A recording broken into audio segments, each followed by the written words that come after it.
I have new reporting from what happened behind closed doors with President Trump and President Zelensky during their hours-long meeting today that ended with the president calling for a ceasefire again and providing no new weapons that Ukraine was seeking.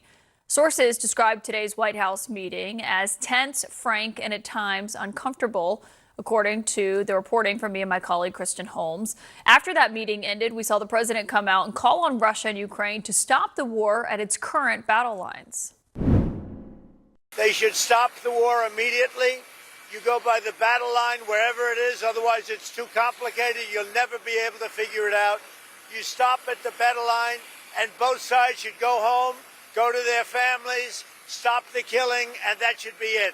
Stop right now at the battle line. I told that to President Zelensky. I told it to President Putin. Zelensky tonight said that he agrees when it comes to a ceasefire, as he made clear that Ukraine still wants these long-range missiles that can reach deep into Russia. I think we have to stop where we are, and he is right. The President is right that we have to stop where we are. This is important, to stop where we are and then to speak. One person who described the president's thinking on that meeting said that both sides need to make a deal and argued the conditions are only going to get worse as winter approaches, and basically said the president's belief here is that Ukraine wants to prolong this war. That is the president's thinking, and if this feels like a big turn from where Trump was, it is, because he's now calling for the battle lines to stay exactly where they are now, after 3 weeks ago declaring that he thought Ukraine could fight and win back all of its territory in its original form with the help of Europe and NATO. This change of heart is after Trump's 8th phone call in 8 months that he's had with Russia's President Vladimir Putin. And you can't forget, of course, that meeting they had in Alaska that failed to bring the two sides closer to any kind of ceasefire or end of this war. And the reality of the president's new proposal to stop this war is significant. The difference between where these battle lines are now and each country's original borders, about the size of Pennsylvania. More than 3 million people would go from being citizens of Ukraine to Russia. President Trump's new position that both countries should stop where they are marks only the latest in his ever-shifting positions on this war. It's a shift you can track from earlier this afternoon, late this summer, and when he returned to the White House. A few weeks ago in New York, when you two met, you said that you think Ukraine could ultimately take back all the territory that it's lost so far. Do you still think that's the case, or do you think there'll have to be some sort of You swap never of know. territories? Look, you know, war is very interesting. You never know, do you? You just never know. With war and peace, but you never know. We're going to change the lines, the battle lines. Russia's occupied a big portion of Ukraine. They've occupied some very prime territory. We're going to try and get some of that territory back for Ukraine. You're playing cards. You're gambling with the lives of millions of people. You're gambling with World War III. You're gambling with World War III. Joining me tonight is David Remnick, the longtime editor of The New Yorker and host of the New Yorker Radio Hour. And it's so great to have you here, because I just wonder, when you look at what you heard from the president today, compared to what he said 3 weeks ago, what you think has changed the president's mind now? Well, with this president, so much is personal, so much is improvised that it's very hard to say. I mean, we want to put our very logical lenses on these things and analyze them very seriously, but I think that's kind of impossible. Look at what happened with the Middle East. In February, last February, President Trump was saying that Gaza should maybe become depopulate itself of Palestinians and become a kind of Riviera of the Middle East. And this inflamed the annexationist impulses of the far right. It did a lot of damage. And then we've come to this point where we are now, and we've just kind of declared peace. And, we have a ceasefire, and thank God for that. And it's great that it's wonderful that the hostages have been released and the fire bombardment has stopped. But peace has not, in our time, come quite yet. And when it comes to Ukraine and Russia, we have even less leverage. And we have to look at the terrible damage that's going on there. Hundreds of thousands of people on both sides have died. And President Putin shows no sign of relenting in any which way. And meanwhile, the president of the United States behaves in this kind of rhetorically erratic way and very often humiliates the one hero in the picture, who is the president of Ukraine. It's very, very hard to read. And to think we can with any exactitude, I think is an illusion.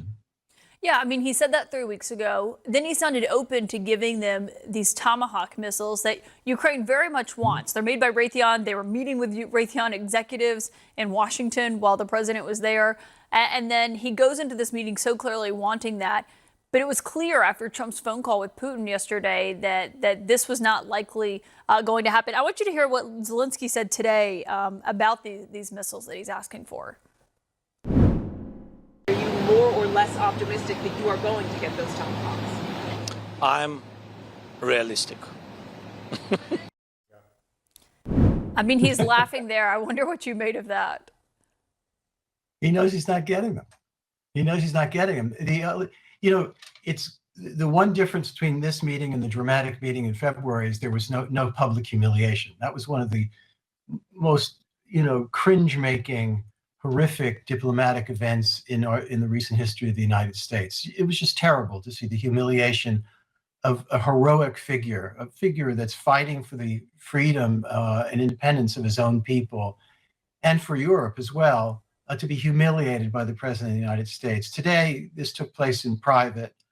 I mean, I am glad the administration is engaged in both this issue and in the Middle East, but the nature of the engagement is so erratic and so personally tinged and so,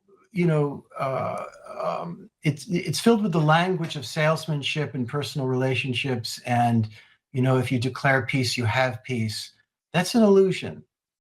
These settlements come hard traditionally. And just because Donald Trump thinks he is gifted with magic, he has discovered that he not only can't solve this in one day, it's now 8 months, and thousands of people are dying every week. So it's an extremely difficult spectacle to witness. Well, I think the part of his statement that stood out the most to me was he said, let both sides declare victory and let history be the decider here. I mean, saying that ahead of a potential meeting with Putin is something. I just don't know what that means. It might not mean anything to President Trump in terms of territory and the many thousands of people who would be on one side of the border or another and whose fates would be decided. But it certainly means a lot to the Ukrainians. The terrible tragedy here is this has gone on for so long that we must remember that it's a miracle that Ukraine is even in this fight at all. They have lost so many young men. They've lost so much infrastructure. So many villages and cities have been either razed. We look at Gaza and we see in a very compact area just an absolute devastation. But spread out over a much bigger landscape in Ukraine, there's horrific damage, both in human terms and in terms of the infrastructure of Ukraine. It's going to take a very long time and a great deal of support for that country to make its way back. And yet they have fought so heroically, and that can't be underestimated. And not only for themselves, but on behalf of the free world. And it's an astonishing thing. And I just wish our president's rhetoric and his engagement with Ukraine was more serious and more sympathetic. David Remnick, it's always great to have you. I know the New Yorker Festival is coming up. I can't wait for that. Thank you for joining me tonight. Thanks so much, Ken. It's good to see you.